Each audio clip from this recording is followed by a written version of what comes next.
Hi hello నమస్తే welcome to Suman TV. ఆసియాఖండంలో జరిగేటువంటి ఆదివాసీ గిరిజన జాతర సమ్మక్క సాలమ్మ జాతర. ఈ జాతరకి మొదటి ఘట్టంతో ప్రారంభమైంది. ప్రస్తుతం మనం మహబూబాద్ జిల్లా గంగారం మండలంలో ఉన్నటువంటి పూనుగొల గ్రామంలో ఉన్నాము.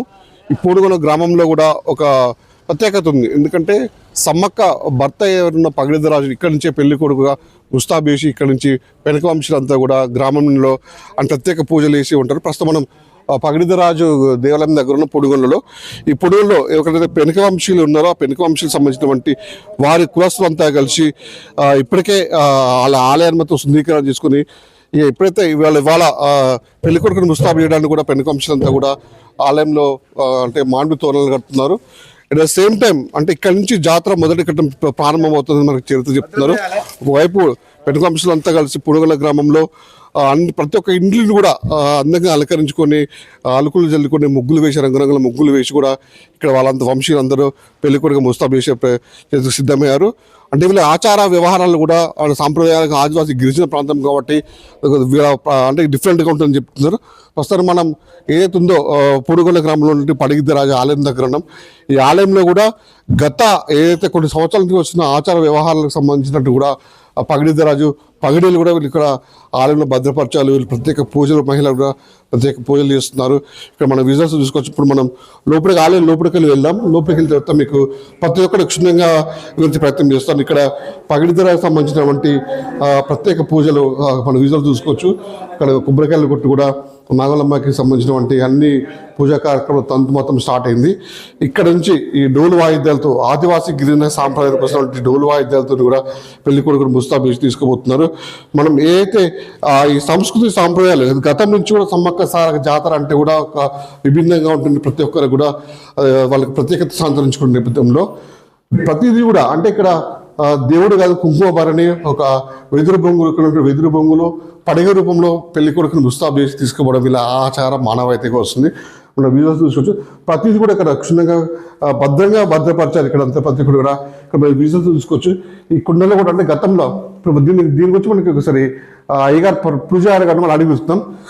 మన పురుషోత్తమ ఇట్లండి అంటే ఈ ఆలయాన్ని ఇప్పుడు పూడుగొండ మనం ఉన్నాం కదా, పగిడిద్దరాజు సంబంధించినటువంటి తనతో ఏ విధంగా జరుగుతుంది వీటి గురించి ప్రత్యేకంగా చెప్పండి ఒకసారి. వీటి గురించి అనంటండి మన పగిడిద్దరాజు యొక్క పడిగ రూపం అనేది ఆ పడిగ రూపం మనం భద్రపరచుకోవడానికి ఆ రోజులల్లో మనకు ఇటువంటి భద్రపరిచే బీరోలు అట్లాంటివి లేవు కాబట్టి కుండ రూపంలో ఆనాటి మా తాతల నుంచి అదే పద్ధతి పాటిస్తున్నారు. మింగిట అదే పద్ధతి పాటించండి. ఇప్పుడు ఈ సీక్రెట్ విధానం పూజా కార్యక్రమం అంతా ఇప్పుడు స్టార్ట్ కాబోతుందండి. ఇప్పుడు మహాఘట్టం అనేది ఇప్పుడు మొదలవుతుంది. మన మేడారము పాన్పు తీసుకురావడం, పెళ్లి కొడుకుని ముస్తాబు చేయడం అనేది ఆ క్రమంలో మనం దాన్ని ఓపెన్ చేయడం జరుగుతుంది. అప్పుడు చూస్తారండి. ఇవన్నీ అంటే గతంలో ఉన్నాయా లేకపోతే ఇప్పుడు కొత్తగా పెళ్లి కొడుకుని యుద్ధానికి తీసుకొచ్చినవన్నీ ఇవన్నీ అట్లేం లేదండి. మా తాతలు ముత్తాతలు పూర్వం నుంచి ఉన్న బాపతి వస్తువులే మేము వాడుతున్నాం. ఇప్పటికీ చూసారు కదా ఈ కుండలో ఉన్నటువంటి కూడా గతంలో సమ్మక్క సారక్క జాతర జరిగేటప్పుడు కూడా ఉన్నటువంటి పాన్పులకు సంబంధించినటువంటి పడిగే ఏదైతే పెళ్లి కొడుకును ముస్తాబు చేయడానికి సిద్ధంగా వచ్చినటువంటి ప్రతి ఒక్క వస్తువు కూడా ఈ కుండలో ఏదో మొత్తం చుట్టేసి కూడా మట్టితో మొత్తం భద్రపరిచి దీన్ని ఈ విధంగా బిగించడం జరిగింది.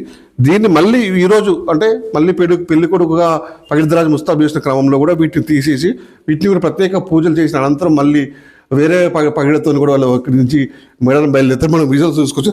ప్రతి ఒక్కటి కూడా ఇక్కడ ప్రతి ఒక్కటి ఏదైతే పగిడిద్దరాజు సంబంధించినటువంటి ప్రతి ఒక్క వస్తువు కూడా ఇక్కడ కుండల రూపంలో భద్రపరచుకొని కూడా వీళ్ళు జాతర ఏదైతే 2 సంవత్సరాలకు వచ్చే జాతర మాత్రం ఈరోజు మొత్తం తీసుకొని కూడా భద్రపరచుని చూసుకోవచ్చు. అన్ని విజువల్స్ కూడా ప్రతి ఒక్క కుండలో కూడా ఒక్కొక్క కుండకి ఒక్కొక్క చరిత్ర ఉందని చెప్పేసి కూడా ఇక్కడ ఉన్నటువంటి చెప్తున్నారు. ఇవన్నీ ఇక్కడ మనం చూసుకోవచ్చు.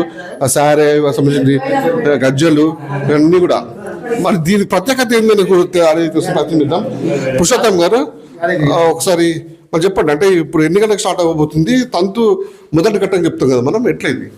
తంతు ఇప్పుడు స్టార్ట్ అయినట్టేనండి.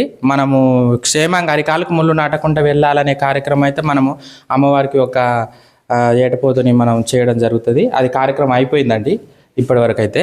మనం ఇప్పుడు స్టార్ట్ ఏంటంటే మనము పాన్పు తీసుకురావడం అనేది స్టార్ట్ అవుతుంది. అది ఒక అర్ధ గంటలో మనకు స్టార్ట్ అయిపోతుందండి. మేడారం అనగానే మహాఘట్టం అండి. ఆ మహాఘట్టం అనేది ఇప్పుడు స్టార్ట్ అయినట్టే. పూనుగోండ్ల నుంచి పైడిద్దరాజు మేడారం చేరుకున్నాకనే జాతర అనేది స్టార్ట్ అవుతుంది.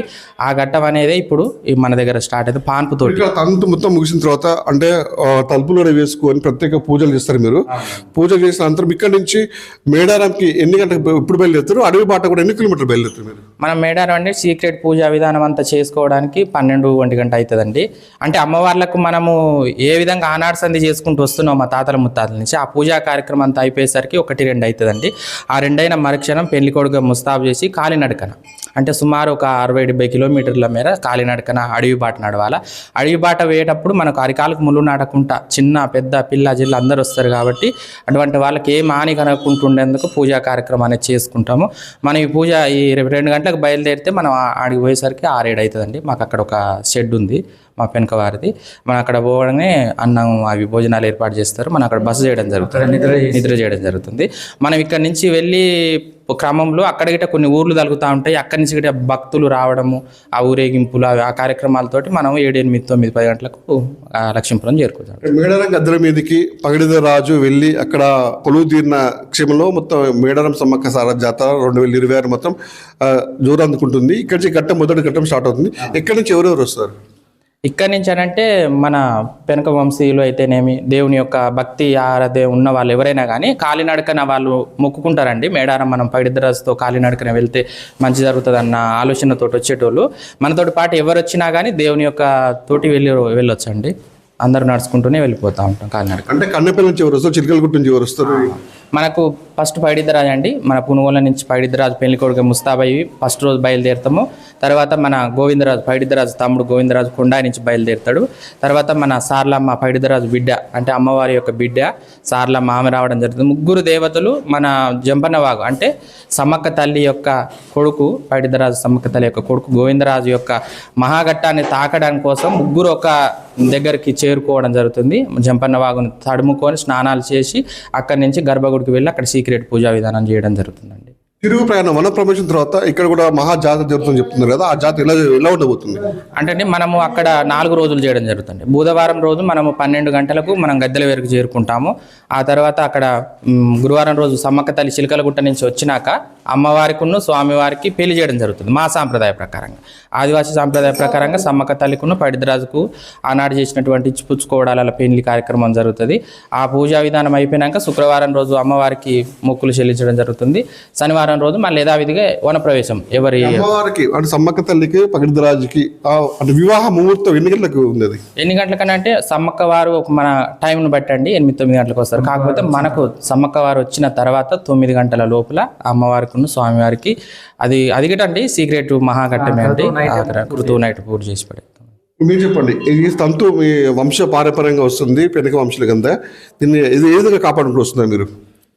సార్, ఏదైతే మా ఆదివాసులు పూర్వకాలం నుండి ఈ జాతర జరుగుతున్నదో ప్రతి ఒక్క వాళ్ళే కాకుండా కూడా ప్రతి ఒక్క భక్తులు కూడా ఈ దేవుని దర్శించుకొని పండగకి పోవడం జరుగుతుంది.